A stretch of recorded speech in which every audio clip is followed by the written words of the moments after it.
a society that seems to be completely unraveling. Is this a new thing? When we say that the school systems are being attacked, is that from an educational standpoint, is that new?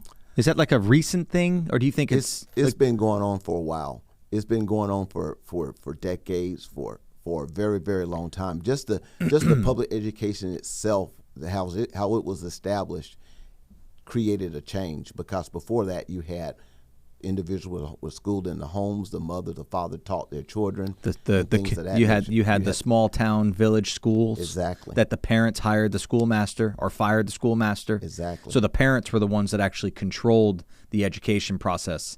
Exactly. I mean that's 100 years ago. Now it's more compulsory learning, and the government dictates what type of schooled individual they want.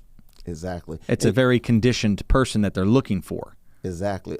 Basically a worker. They're looking for workers. Just looking for workers, not.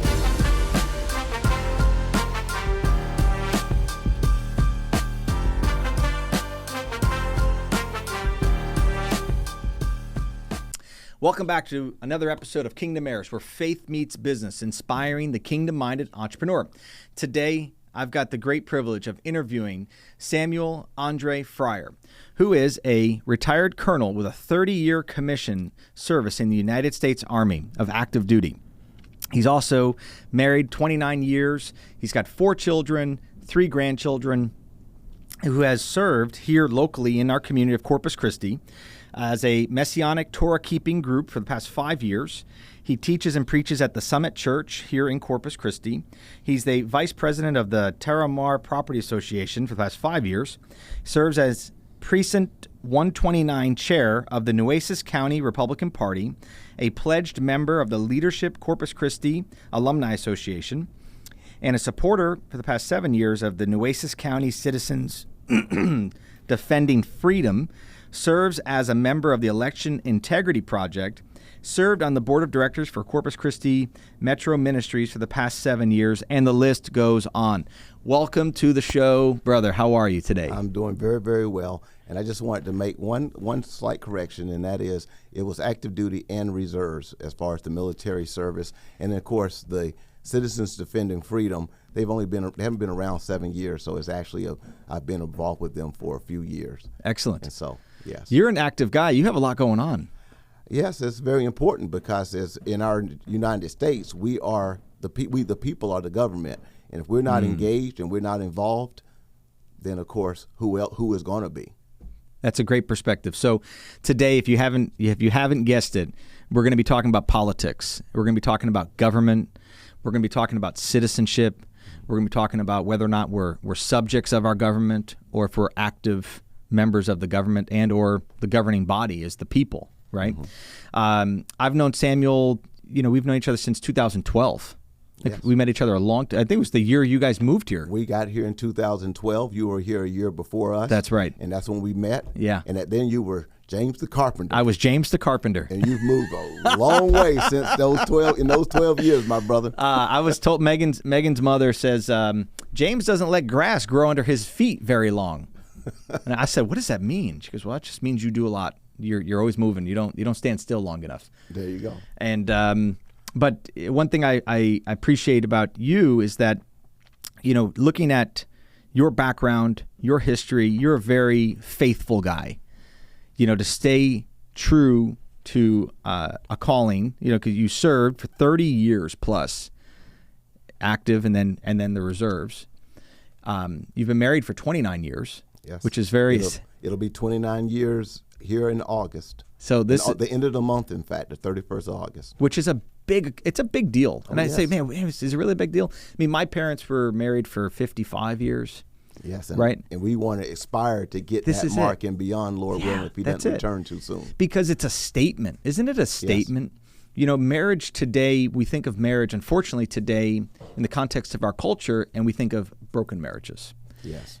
But still, the thing that inspires us today, people like men like you and I, is like they're still doing it. Yes. They're still making it work. Yes. They're still united as one. Yes. They haven't given up with all the difficulties, the challenges that life brings, and it attacks the married unit, and yes. it attacks the family unit, right? And so just to celebrate it, is I think like there's a lot of honor in that. Much honor, because the families are the essential element of the society. Yes. The family unit, male and female, the man and the wife. Yes. Number one, that makes the family already. Yes. But then when you have children, it says go ahead and populate the earth. That's exactly what it's all about, and keeping that family cord together. And that's the one thing that's happening in our society today. The reason why we're slipping into such decadence is because it's an attack, a deliberate attack on the men and a deliberate attack on the families to split them apart. So you're running for office, and you're running for the school board at large for the Corpus Christi Independent School District. Yes. And that was a decision that came easily for you, or did you have to, because you have not run for, that I know of, that you have not run for like a public office before, no, right? No. So was this an easy decision for you to get involved with our school district, or was it a harder decision to kind of say, you know what, I'm gonna do this? Like, what caused you to say I'm gonna get involved and run for office? Because it's a big deal to run for office.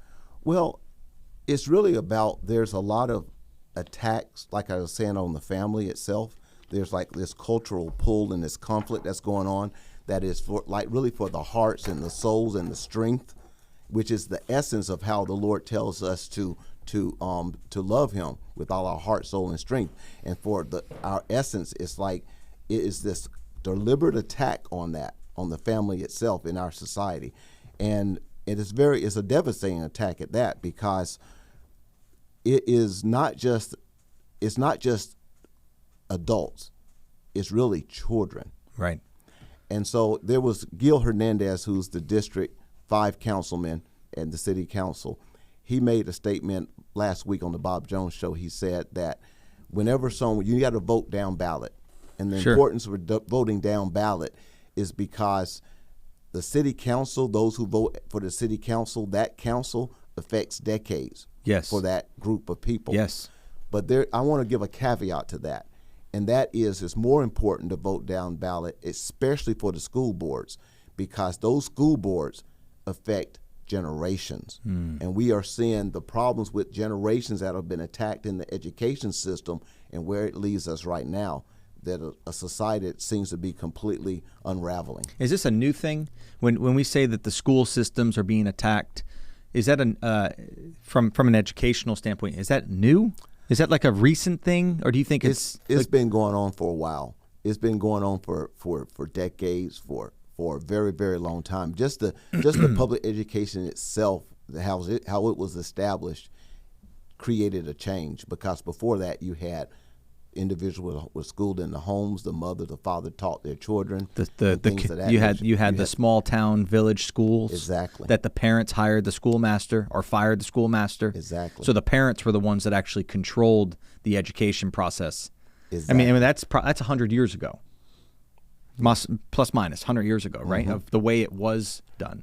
Now it's more compulsory learning, and the government dictates what type of schooled individual they want. Exactly. It's a very conditioned person that they're looking for. Exactly. Basically a worker. They're looking for workers. Just looking for workers, not anyone that has critical thinking ability or can, and is well versed and educated to the point that they can make decisions that affect. And that is a direct attack on our society, because here we are, we the people. It's just like it says the preamble to the Constitution. We the people of the United States, in order to form a more perfect union, establish justice, ensure domestic tranquility, provide for the common defense, promote the general welfare for ourselves and our posterity, do ordain and establish this Constitution for the United States of America. And why it's so important. So if people don't know that, if they don't know that they're a citizen of the United States of America, and if they think that they are a subject, then they would never really understand the value they hold in their role as a citizen with rights and that are given to us by God, which is what our Constitution says. Exactly. The Declaration of Independence, we're the only nation that's founded on a creed. And that creed was penned by Thomas Jefferson was the spirit. It was like about 5 total people who drafted the Declaration of Independence. But they basically said, hey, Thomas, I'm kind of saying that. Yeah. We want you to be the spear on this. You do the writing, and then we'll just kind of edit and make little changes here and there. So as a result, he made the point. He says that we hold these truths to be self-evident, that all men are created equal, that they're endowed by their Creator with certain inalienable rights, that among these are life, liberty, and the pursuit of happiness. Yeah. But the other part that a lot of people overlook and don't even keep going, it says, to secure these rights, governments are instituted among men, deriving their just powers from the consent of the governed. Of the people. Of the governed. Of the governed. Not the government. Exactly. Yeah. And that is very, very important. That's critical because that's coming from a biblical worldview. Correct. Now, okay, so it goes back to that whole perspective of having a biblical worldview. And we're talking to Christians. A lot of Christians are listening to this. This is the audience that we reach are Christians. And my thought is that there's a culture has influenced Christianity for so long, since the Hellenization of the Jewish people, the Hebrews years ago, how culture would come in and take and hover on top of your existing culture and start to make it assimilate. So culture, our American culture, keep it in perspective, has influenced our Christianity in many, many ways. That we have more of a cultural perspective on our faith of what culture deems acceptable and unacceptable versus, we say, a biblical world view. And I like to say a kingdom view. Thus kingdom heirs. Thus kingdom heirs. Yes. And because we then think obviously from scriptural, we take scripture and how does it apply to our lives? How does it apply how I care for my wife? How do I love my children and care for my children? How do I serve people in the community through my employment or my workplace or whatever I might do to serve other people, to earn wages, income, and then how I serve in my community, which might be through my church. It might be through just the community at large. If we listed all the things you're involved with in the community. So that's shaped from our biblical worldview. Yes. Right. So I know we're going to talk about people say it. I know thankfully people are starting to wake up to understanding that they have rights. Is that the separation of church and state, and because state-run schools, they say, well, you can't have faith element, you can't have religion element in the education system, has created the culture, the worldview then dominates our children's education. Yes. You've removed the element of the faith element, but the God element is removed. So I think that's because culture has so influenced our Christianity. Yes, and it's interesting you brought that point up about separation of church and state, because many people don't know that's not in the Constitution. What is that? Wasn't that just in a letter? It was a letter that Thomas Jefferson, I believe, when he was president, wrote it to the Annaberry Baptists in Connecticut. And they were basically had a squabble because they didn't want to pay taxes to another group or whatever the case may be. So he wrote him a letter, and he was like, I'm kind of separating this because I don't want to get involved in your matters. Because it goes back to the First Amendment, that the First Amendment, which is a part of the Bill of Rights, the first 10, and it says that Congress shall make no laws establishing a religion or prohibiting the free exercise thereof. That's the first part of it. And that's where you get the establishment clause.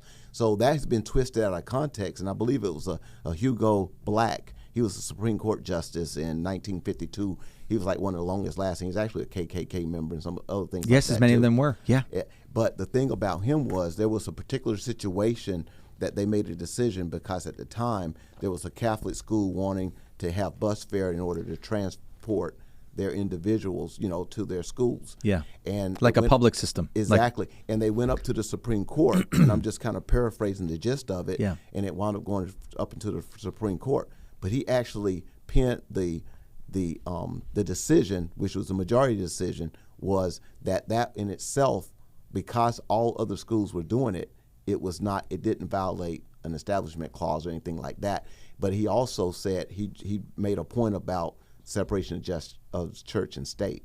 But then he also went a little further and said that no money should be given, to any tax money should be given, no matter how much it is. Mm-hmm. You see, and that's where that kind of got resurrected from. Got it. But this mindset of that separation of church and state is not a part of the Constitution. Yeah.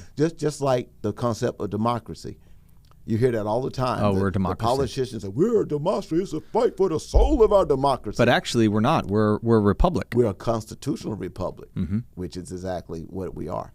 Which is very interesting. Again, if we don't know, then we rule in the sense of like, well, I'm at the whim of the government, right? Because it's for lack of knowledge that a nation perish for lack of knowledge. Yeah. And so I think that's part of why I appreciate your perspective is you bring in that element of the Constitution. These are our rights as citizens. Mm-hmm. And in the end, this is the biblical perspective that we should hold and uphold because it's good for instruction, for edification, for teaching. The Word of God is powerful. Exactly. Right? And when we can bring at least safe environment back into our protecting the innocence. Mm-hmm. The Bible talks about protecting the innocence of children. Yes. Right? And so with your perspective, how of what you bring to the school board, how will you influence the school system? Okay. With your perspective. Yeah, I'll start with this. For those 30 years I served in active duty and reserves, and retiring in 2018, actually. So recently, yeah. Yeah, 2018. I swore an oath to support and defend the Constitution against all enemies, foreign and domestic, and that I bear true witness to the same, and I took the obligation freely without any mental reservation or purpose of evasion, and I stated that I will and will faithfully discharge the duties of the office upon which I'm about to enter. So help me God. And the interesting thing is a lot of the federal government employees, civil employees, they have to take an oath, the same oath that a commissioned officer takes. I don't think they understand. So you're scratching your head. Well, I'm glad you brought that up because there's been times where I've actually been teaching and going and instructing, having guided group discussion about the Constitution for civil employees who have sworn an oath to support and defend it. And you'll be amazed at there's been a little pushback from certain levels. And you're like, why the pushback? How can you support and defend something that you don't understand? Yeah. And so going back to answer your question, one of that, and basically what I'm running are 3 points. That's pretty much my overarching mindset. One is parental involvement. And I'll start this with the parental involvement because I'll give the little quick story about when I went to file on the 20th of October of last year. You have to submit the file for who's going to be your treasurer. Yeah. And when I did that, went to the Corpus Christi Independent School District, their administrative offices. When I went there, there was a Chiricoya Apache, and his name was Robert Smoke Eater Trevino. And he had all these little arrowheads out there.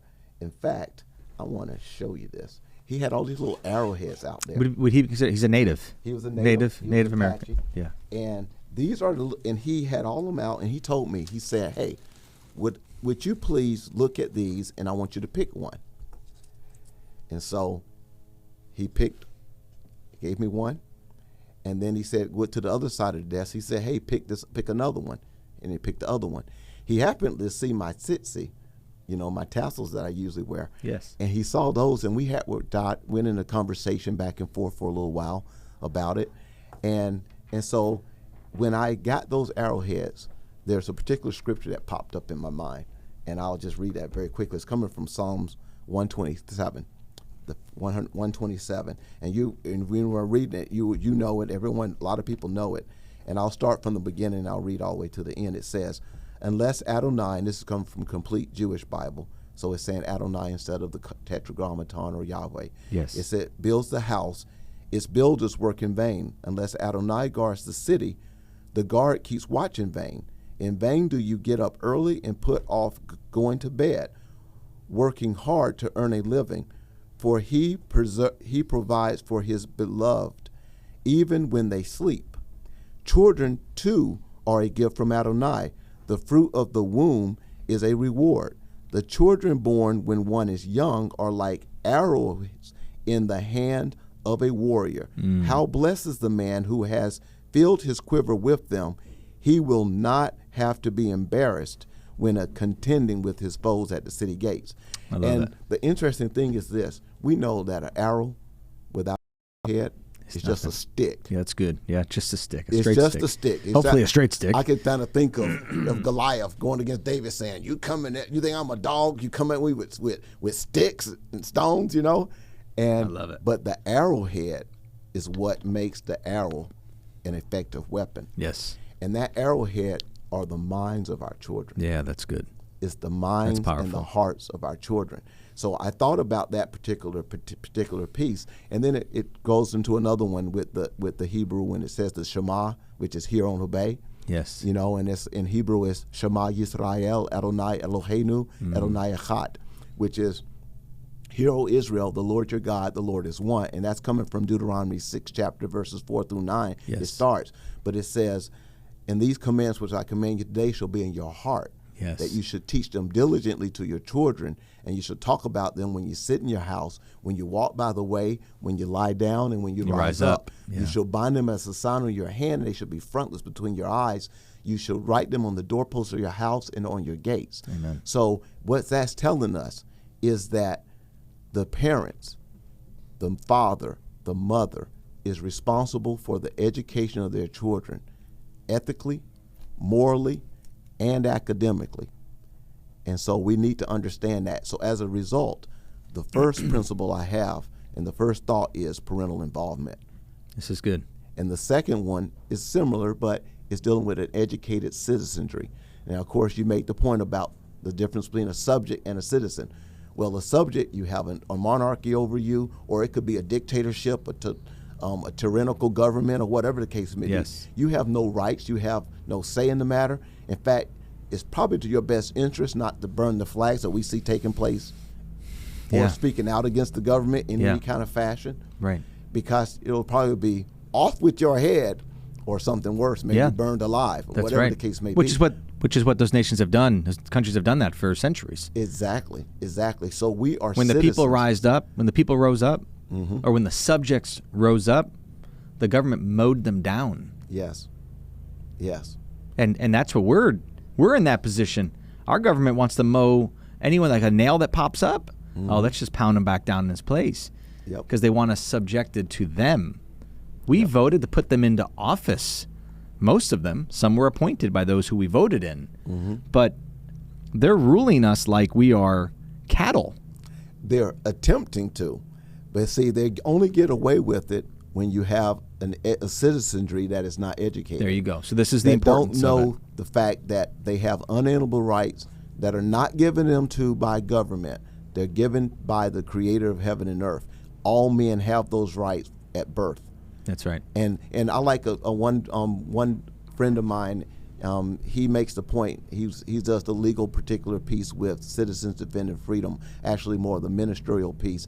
And he makes the point. He says they're unalienable, which means you can't give them away, you can't sell them, you can't take them away. You can't detach them from the person. It's like in your DNA, is what they're saying. They're just part of who you are. Exactly. Which is powerful. It's very, very, very Are powerful. is the United States the only one that has that perspective? We're the only ones that are founded on a creed. Yeah.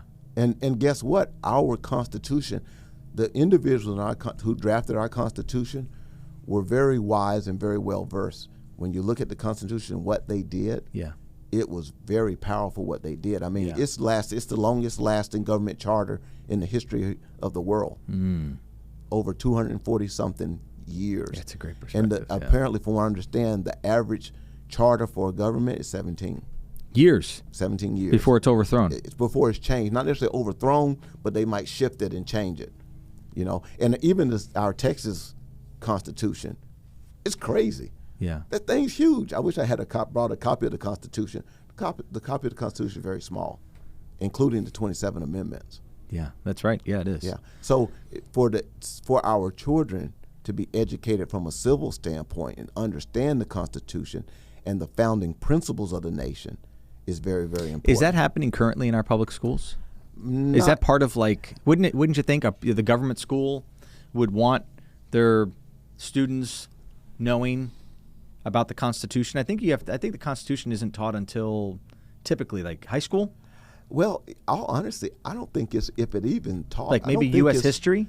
Maybe yeah, U.S. in history. U.S. history, but I don't believe it's when we grew up. When I was, they were talking back in the 70s and I'm in the 80s. Absolutely, right. Slightly behind you. Yeah. The whole point, it was somewhat, but it still wasn't really deep. Like I didn't walk out of school knowing. Like I know I had to take tests on, the amendments and stuff like that. But I think I was like in 8th grade, 9th grade, something like that. But the one thing that's missing, I'm not sure. Do you remember Schoolhouse Rock? Yes. I'm telling you, the Schoolhouse Rock, unlike the crazy, demonic cartoons they have nowadays on Saturdays. Yeah. I hate to even know what they have because it's just wicked dark. stuff and very dark. Yeah. I remember watching Schoolhouse Rock, and the little dude would get up and say, "Well, I'm just a bill. Well, I'm only a bill, and I'm sitting here on Capitol Hill. There you go. Bill is Bill." It was educational. That's right. And it literally taught them through civics and what the government, how it was. But you don't see that anymore, and it's kind of sad. With you coming in and being elected, would that be one of the things that you would push for? It would be one of the things. The thing is, though, we have organizations, the Texas, for the education that goes all the way up. So you have this mindset from a public school standpoint that is kind of top down. Sure. But the school boards have a lot of things when it comes to the local level itself. CRT. Exactly. It's like, great example, CRT. Come on. Are you for that or are you against that? Well, let's talk about what it is. What is it? What is that, critical race theory? Yes, sir. So that's like saying that there's a particular group of people that has a little bit more melanin in their skin. Isn't that you? Or maybe they speak with an accent. I have a little less melatonin in my skin. and they've been oppressed by the man. Which man? The darker man or the lighter man? The man who is the man. Whoever that is. Exactly. But the thing about it is, this is why it's so important to understand the Constitution and the history of the United States. Because do you know the 13th, 14th, and 15th Amendments, there was no one that passed the 13th, 14th, 15th Amendments that had as much melanin in their skin as I did. Mm-hmm. They were more like your complexion. Yeah. And this is what the 13th Amendment abolished slavery. Yes. The 14th gave citizenship and equal protection under the law. That's right. And the 15th gave former slaves, black males, their right to vote. And that was before so huge. That was before less melanated females had a right to vote. That's so wild. So and it makes you, when you think about it, and when people understood that, they can't go around saying this is a systemically racist nation. It's not. Well, the first party that was established, there was no party up to the point of Abraham Lincoln. There's a Whig party, or there was a couple. One of the first parties was the Democratic Party. Correct. The reason why it was established is to protect slavery. They make sure slavery was intact. It would continue on. Yeah. In fact, I think Andrew Johnson, who succeeded Abraham Lincoln after he was assassinated, he was the most veto-overridden president. 52% of his vetoes were overridden by the Congress. And the reason was because they were completely against what they were trying to ensure, the unalienable rights of all citizens. Wow. And so you just can't make that up. And even the mindset of when you're talking about doing the Reformation process and everything that was going on during that time, where did the Ku Klux Klan come from? The terrorized came from the Democratic Party. They did. They were the fighters. They're the enforcers. And the of what they enforcers wanted for to the see. Democratic Party. And they hung a whole lot of whites, almost more than they hung blacks. They hung a lot of people just for because wanting whites to were do the sympathizers. Right. Exactly. And so a lot of people don't know that. And another thing that people don't know from a historical standpoint, and you're probably aware of it, the Civil Rights Act of 1964 that Lyndon B. Johnson signed into law. Mm-hmm. Do you know there was not one Southern senator that voted for it? I do. I am aware of that. And when you look down the history and see what party those Southern senators were, they were Democratic Party. Yeah. Only a few were maybe in California, one or two that voted, but it was mainly the Republican Party that was the one that did it. And that's the thing that you're not going to hear. So it's wild. Yeah. It's the whole point about it's if we stopped distracting ourselves with all the entertainment. If we stopped, entertainment was made. The first entertainment parks were developed after the factories were put into place, after compulsory learning was put into place by they call them the fathers of the Industrial Revolution, the Rockefellers and the Fords and all these guys. They started the Calhouns, and they started putting together a system that would create a really good worker, a dumbed down. It's like Dumbing Down America, great book. Yes. And it was all about how if we can just take the families out of the suburbs, out of the country, bring them into cities. We have these factories now. We can now put them into these compulsory learning style system, and then they'll train up a worker bee. Yes. And that will sit at a desk for 8 hours, raise their hand, ask for permission to do everything, will be told what they must learn and what they will be tested on, and so that they would be really good workers for these factories that would work 12 to 14-hour days in the smog-filled cities of these disgusting new cities that they were forming. And it broke down the family. It broke the family down. Yes. And so entertainment was created so that on the weekend or the day off that you had, you could go and watch a sport, or you could go and have a ride or some type of, it would then dull the pain of your hard life to generate a wage, right? So entertainment is designed to keep our mind off of all the nonsense that our society is putting us through and our government's putting us through and so forth. So when we take time to unplug from the football games and the baseball games and the basketball games and the soccer games and the World Series and the Super Bowl and everything else, the playoffs and everything else, it sucks so much time up that we don't devote ourselves to learning about what we're talking about here. Exactly. So we perish and we become a subject. Exactly. We live as a slave to the process. Some people call it the rat race or whatever else you want to call it. Like we become a slave to the process. So with you running and winning this position, your goal is to encourage parent involvement. Yes. To bring a understanding of citizenship.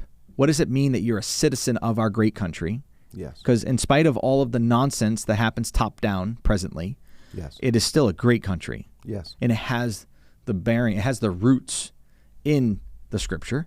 Yes. It gave God the credit for forming this nation. And so the roots are good. The base is good. But we got to prune this thing. This tree needs to be pruned. Oh, yes. It needs to be pruned back. And huge branches need to be cut off. Huge branches, literally branches need to, because of it's what it's breeding. Yes. The fruit is bad. The fruit is bad. It's bad fruit. Yes. Right? And you know what? You can judge a tree by the fruit it produces. And right now, our current system is producing bad fruit. Yes. And that's a reality. So when there's people like yourself and others that want to get involved, really, most people say, it's not worth it. It's never going to change. That is such a wrong personality. Christians should never, in my opinion, hold that it's never going to change. I'll say it is what it is today, but God, who can bring the change for the world. And we can be that. We can be that change. We can be that positive, bringing the light into a dark place. And we're supposed to be the salt, which enhances flavor and preserves. So that's the one thing, and that's the problem, though. It's like we're in a day and age now. It's like the salt has lost its saltiness. Yeah. You see all these congregations failing and giving in to the societal things that are going on. So all this impact, it's like 7 societal spheres of influence that the powers to be try to control. Yes. And the family is one. Religion is one. Yes, it is. Those are very, very the marketplace critical. Is one. And so it's one of those things. And so it's very, very important for us to understand that. And we have to, it goes back to another place in Psalm 11, verse 3. It says, if the foundations be destroyed, what will the righteous do? And so that's what you see are taking place. The foundations are being destroyed. So and there's a monument, an 81-foot tall monument It's like the largest freestanding solid granite statue or monument here.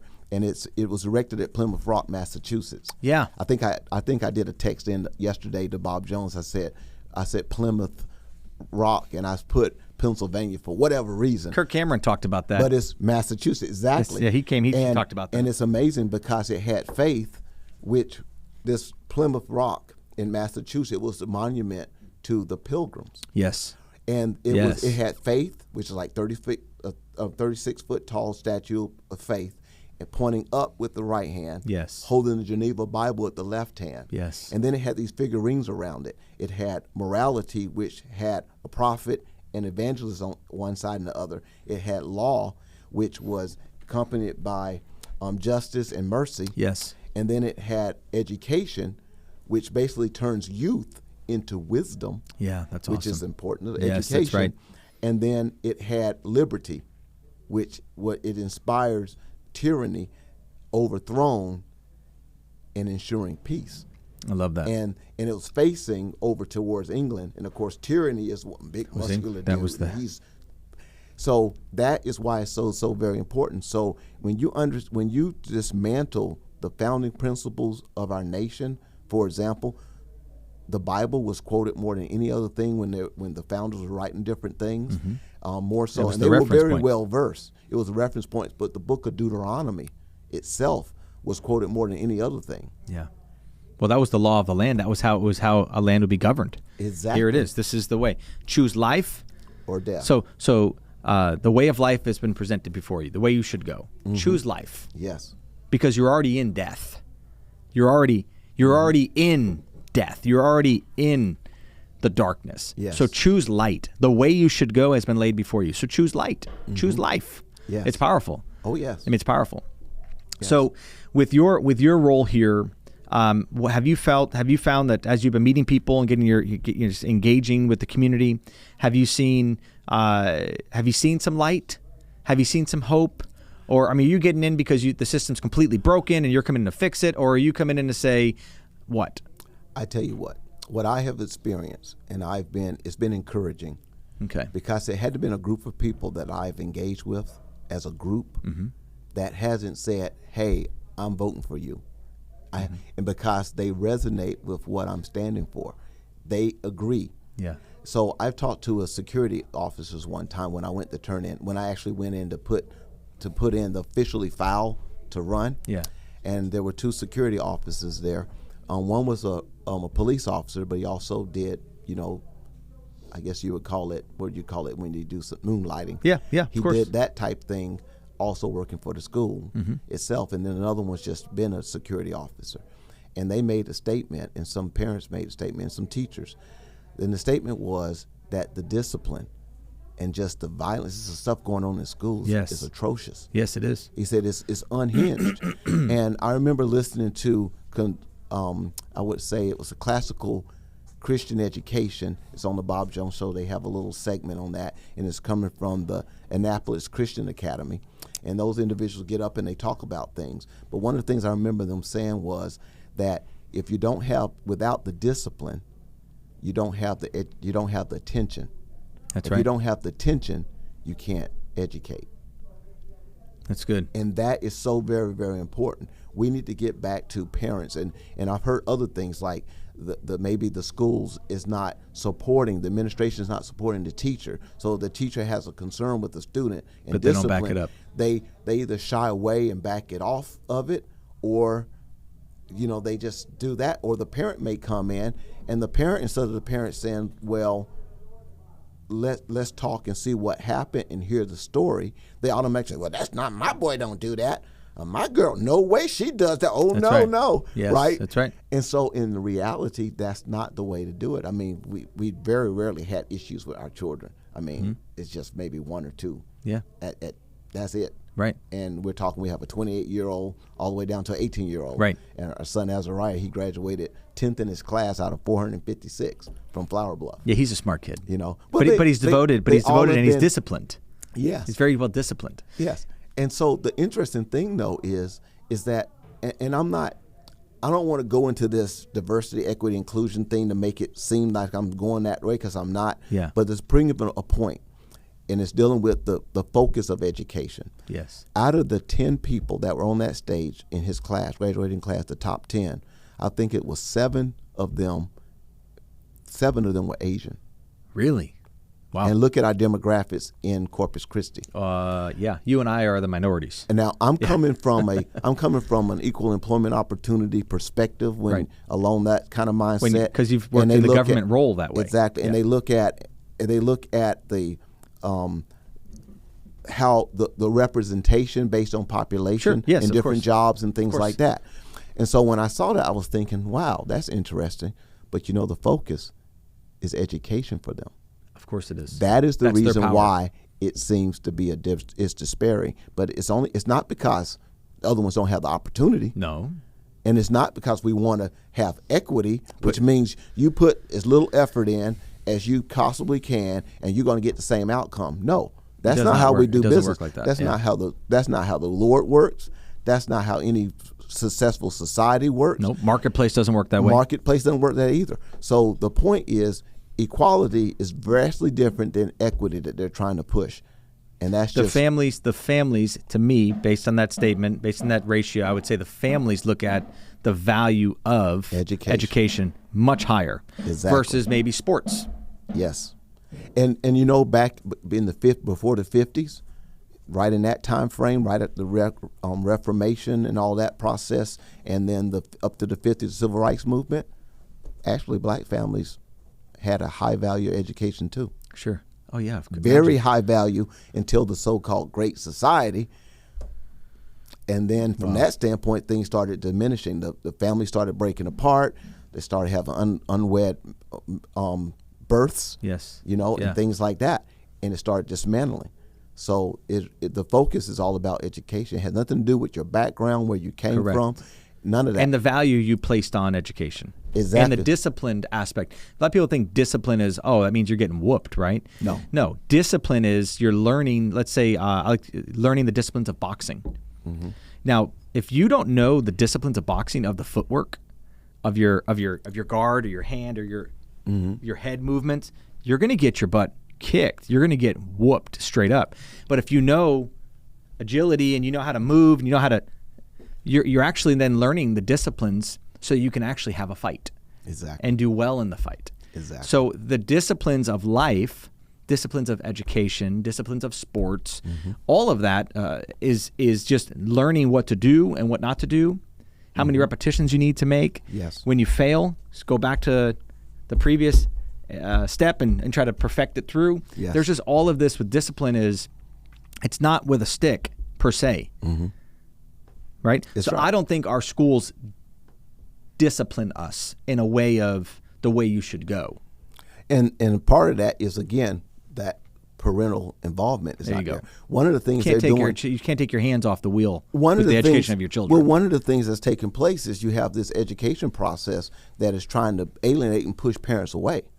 Yeah, they don't want parents involved. They don't want parents in the schools. I mean, what kind of stuff is that? I mean, one thing I really have a concern with is that I remember one time when there's these very sexually explicit books. They call them like graphic novels. Yes, of course. And they're pornographic stuff. Yes. They push this whole LGBTQ mindset. Yes. And they wanted to be in the schools, and they actually have the stuff in the school libraries. And you're like, those can come out, by the way. Oh, exactly. Those can come out if the parent says. But the interesting thing is, it's so ingrained with this. We have to make sure everybody's represented. No, you don't. That's a bunch of baloney. No, you don't. Represented doesn't mean pedophiles do not need representation. Exactly. They don't need representation with your kindergartners. And groomers don't either. Groomers do not. Individuals that don't know that they're a male or a female. That's confusing. Though they need help. Yeah. There's not a matter of saying we need to affirm things. No. Because when you say gender affirming care, that means you're a boy or you're a girl. It's not, you think you're a girl, so you are a girl. That's a bunch of none of it's very dark. On the world level, of course, right? Because we know where the world's at.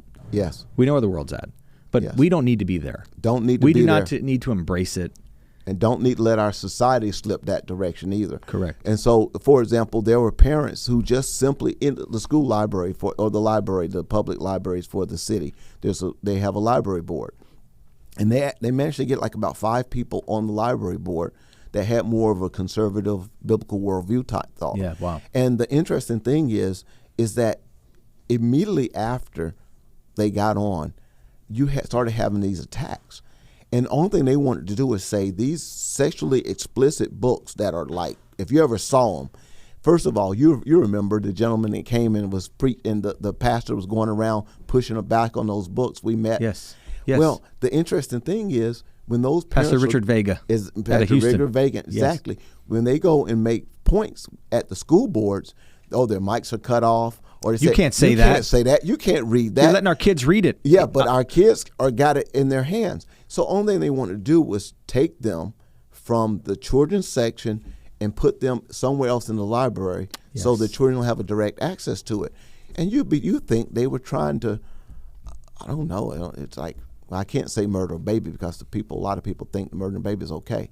Yes, but, that's right. But you would think they were trying to. Speaking about that, this is we're filming this during the time of the Democrat National Convention just finished. I think it's just finished. It just finished yesterday. And as dark as this is, they brought in mobile abortion clinics. Yes. Because they want to be able to sacrifice babies at the altar of their convention.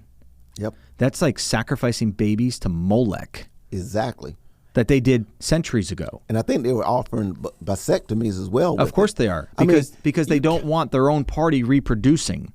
It's eugenics. Yep. That's exactly what it is. The poor, the minority, the heavy melatonin. Oh no. Yeah, let's make sure they don't recreate. We don't want them recreating, overpopulating our earth. Mother Earth. That Mother sounded like Earth. You sounded like Margaret Sanger. You mean the Planned Parenthood? Of Planned Parenthood was a KKK, a eugenics person. In fact, Adolf Hitler got his mindset from the American eugenics movement. Man. And she literally said, "Oh, black people are weeds. They need to be uprooted for the garden." But a lot of people don't realize they don't know what they're supporting. Planned Parenthood, first of all, it goes back. It's Orwellian. Going back to 1984, George Orwell's wrote 1984. Yes. They twist words. Yes. And they double speak. Yes. It's new speak and all this type of circular stuff. Thought, circular reasoning. Changing the definition of words, changing truth, twisting things. Come on. That's demonic. Come on. It's completely demonic. It is, and people don't get it. But that's why our minds have to be educated, and we have to be able to critically think. Critical thinking is huge. Critical thinking is very, very important nowadays. Rationale, just teaching rationale. Exactly. Reasoning, logic. Yes. Just teaching logic. We homeschooled our 3 older girls up until middle high school, and then they entered into the public school system. Mm-hmm. But one of the greatest things that I got to do was teach them a logic class, and when we homeschooled. Mm-hmm. That was like the one class I got to, I jumped. I said, this was awesome. Yes. and once we went through those couple of different books, it gave you a perspective of politics. You're like, oh, that's why they don't ever answer a direct question. You ask a question you want them to answer, and they answer some other question. Or they project to you what they're actually doing themselves. Or they red herring. They completely go off topic. Yes. Or they to the man. There's all these different things that they do just to avoid being direct. Yes. And so it's like, man, or they quote references, or they make statements with no backing. No reference. Now, it seems like it's going off topic, but it's not. It's because it's part of our education. It's a good example of this. And you probably know, I've been very well as far as pushing things and trying to address things for the public. Of course. For a while. COVID. And one of them was the COVID thing. There's alternative treatment. There was always been alternative treatment. This is all coming out right now as everything you're about to say was demonic. It was demonized. Mm-hmm. But it's actually all coming out now as, oh, yeah, that's true. Oh, yeah. And that's the thing, because without informed consent, that was most important, especially when you had I'm at a loss of words at that particular fragment of it. It's okay. Emergency use authorization, right? When you had that particular thing, first of all, it goes back to the Nuremberg Code, which was something that was developed because what took place with the Jews being tested and experimented on during the whole Nazi thing. Yes. Well, the point is you have Israel, to have... Israel also did that. Israel also did it in the 40s, 50s. They also did it to their own people there. Wow. The people that were in the land. Wow. Yeah, the gypsy people that were still moving through the land. And guess what? So Germany did it. Israel did it. Well, we did it with the America Tuskegee, did it. The Tuskegee Institute. Yes. When you talk of syphilis and all this stuff, they were doing it. Well, the point there is that without informed consent, meaning you have to tell people all of the dangers of something and the adverse effects of these different things before they can be a part of it. Well, the interesting thing is they wasn't doing that with COVID. Of course they weren't. With the mRNA gene therapy shots, and I'm going back to the point I was bringing up when you talked about that, and that is, even in our city right now, we have been working over and over again, talking to the director of the public health district, Dr. Khan. We've been talking to the city council. We've been engaging with them, and the only thing we want them to do is to ensure informed consent. Yeah, that's good. That these things are dangerous and they hurt people. In fact, just like pharmaceutical companies have to do for drugs that are approved by the FDA. Yes. And this one pill that's supposed to take away your headache away may cause a seizure, may cause a heart attack, may cause diarrhea, may cause all sorts of stuff, but it'll take your headache away, we think. And Tylenol, for example, has actually harmed more people than ivermectin and hydroxychloroquine, which were the things that actually effectively treat people with COVID. And so that's one thing. But the interesting thing is this. There's something called a proportional reporting ratio, right? And this proportional reporting ratio, it basically takes a particular shot, like this for the mRNA gene therapy, the COVID shots, for example, and it compares them with all other vaccines since 1990. 30 years. And the COVID's only been 2 or maybe 3 years. You see? Yes. And guess what? If there's anything a 1 or above, it's extremely dangerous. And we're talking what are the shots? Myocarditis and pericarditis. You're talking cancers. You're talking all types of autoimmune diseases. So what are the numbers? Say again? So what do they turn out to be? Well, more than one? Oh, yeah. We're talking 3.69 to all these. I mean, astronomical. We're talking about 23 of them. And the CDC actually have these adverse effects. And this is coming from the Vaccine Adverse Effects Reporting System, the VAERS. Yeah. From their own system, they've identified several that have that they call of special interest. Mm-hmm. And the only thing we want to do is ensure that those ones of special interest and others are actually put on a document that our public health district produces themselves. And you'll be amazed at the pushback on it, how many councilmen are against it. Now, there are a few that are for it, but you'll be amazed. Do they even understand? This is an election year. And, to me, this is not a political thing at all. No. It's not political. No, it's public safety. Public safety. That's all it is. And you'll be amazed. So we're still pushing that, and it's actually going to be on the agenda on Tuesday. And so our intent is to be there and say, look, this needs to be passed. And we may be meeting with Dr. Khan later today. I'm not sure if that's going to happen or not. But we know we put in a request to go back and say, let's really talk this through. But you'll be amazed how many people are against it. On the council that we elect.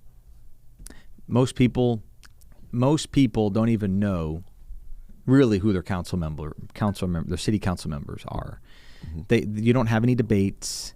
You don't have any Q&As. You have people that show up, they get name recognition. Hey, I got endorsed by so-and-so, because they endorsed me. You should elect me. You should vote for me. I think that for public office, any level, you should have them up in front of you. You should be able to ask them questions and hear the debates. Let them debate. Yes. Why? What do you really believe? Call each other out. Factually, call each other out. Mm-hmm. Don't just name call. Let's say, hey, look, no, this is what you represent. Yep. This is who you are. How would you handle this? And so I confidently know that you would represent our school board well. I know that you would represent all individuals very well, because you see all people as people. You don't see them as classes of people. And I know this personally. from our relationship, our friendship for the past, our family's friendship for the past 12 years. So you would be a great addition, and you will be a great addition to the school board. And it's primarily because you are representing people's best interests, but also you're seeing them as how God sees them. Yes. It's regardless if they are an LGQB, blah blah blah. I don't know all those acronyms. I give up on those acronyms. Yeah, they keep it going. They keep expanding. It keeps going. They have an infinity sign now, so it's infinity, but infinity and beyond. No. But you would still care for them, for their rights as a human being, and as long as it doesn't cause their rights somehow trump your rights, because that's not appropriate. But I know that you care for people, and I think that's the key thing in all things, because that's the God view. That's how we see God sees. He loves all people. Yeah. So if we can represent all people well, which, as I know you do, and you will be able to in this position, I would encourage people to vote for you. I would encourage people to stand with you and say, you know what Samuel Aundrá is doing here. This is something that it resonates with me. I want to be this. And it can be from your own, background. It could be from your own kind of like personality type. It's relative to who we are, knowing that this is who I am, and this is who I faithfully have been my adult life. Yes. So I would encourage people to get involved in civil duties, and it shouldn't just be people who have a cultural mind, who have been schooled by the culture, the world perspective. And they're the ones that run our governments. There's no reason for Christians, a biblical worldview, a kingdom-minded Christian, to be not in politics, in my opinion.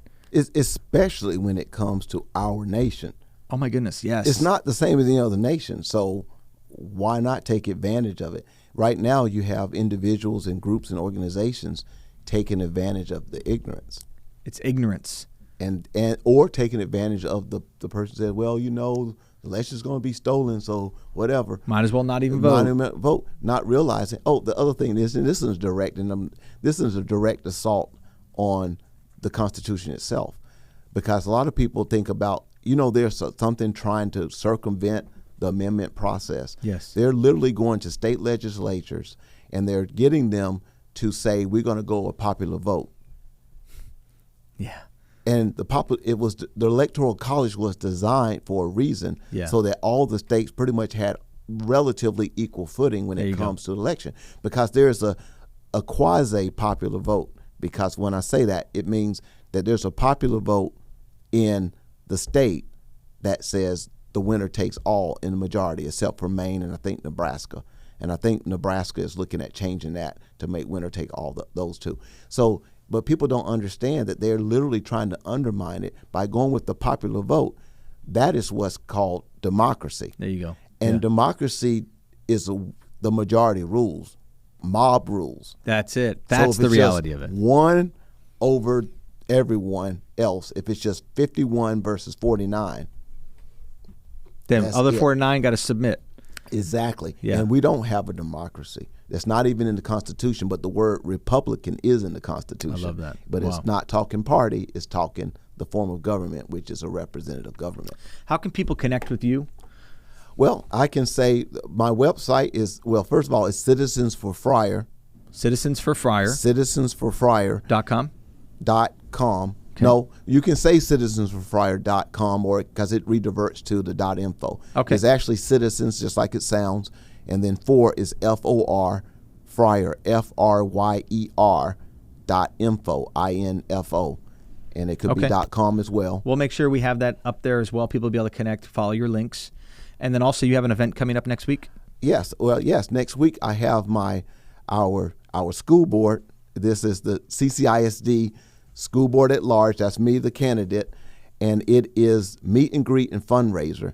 And I'm honored to have Nolan Culp, who's the owner of Nolan's. He's going to be actually sponsoring it at one of his restaurants, and it's the one at 7426 South Staple Street. I love it. And it's from 5:30 to 7:30. So if anyone don't quite know me, or they want to know a little more about me, or they want to really talk to me, ask me questions, then I'm opening it up that please come by and we can and we can have some dialogue and some that's great. conversation, discussion. When's the election? Elections is the 5th of November. Oh, so it's election day. Election day is, but early voting starts towards the last couple of weeks of October. Is the early voting starts. So don't sit and wait until election day.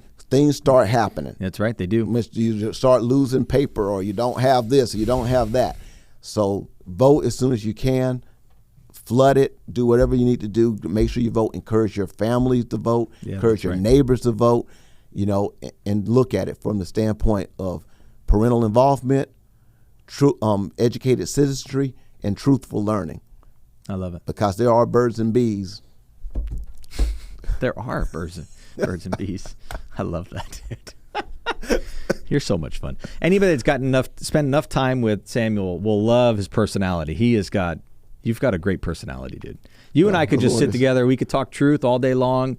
We could talk politics all day long. But through all of it, we laugh. Yes.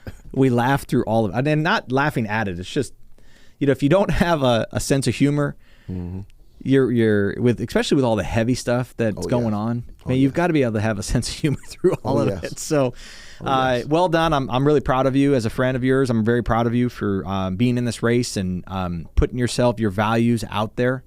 Because I know it's like a bullseye at sometimes, right? But you're a leader. You're a faithful leader, and so it's going to inspire others to do the same as well. Is to get in and be a leader, to lead. Yes. And so, thank you again for being here. And thank you, James. Appreciate you. God bless. You, brother. Hey guys, if you appreciated this episode, please like, subscribe, ring the bell. We're going to include Samuel Aundrá Fryer's information there at the bottom. Please follow his links, connect with him. He'd love to interact with you. We know that. So thank you, guys. We'll talk to you soon. God bless you guys.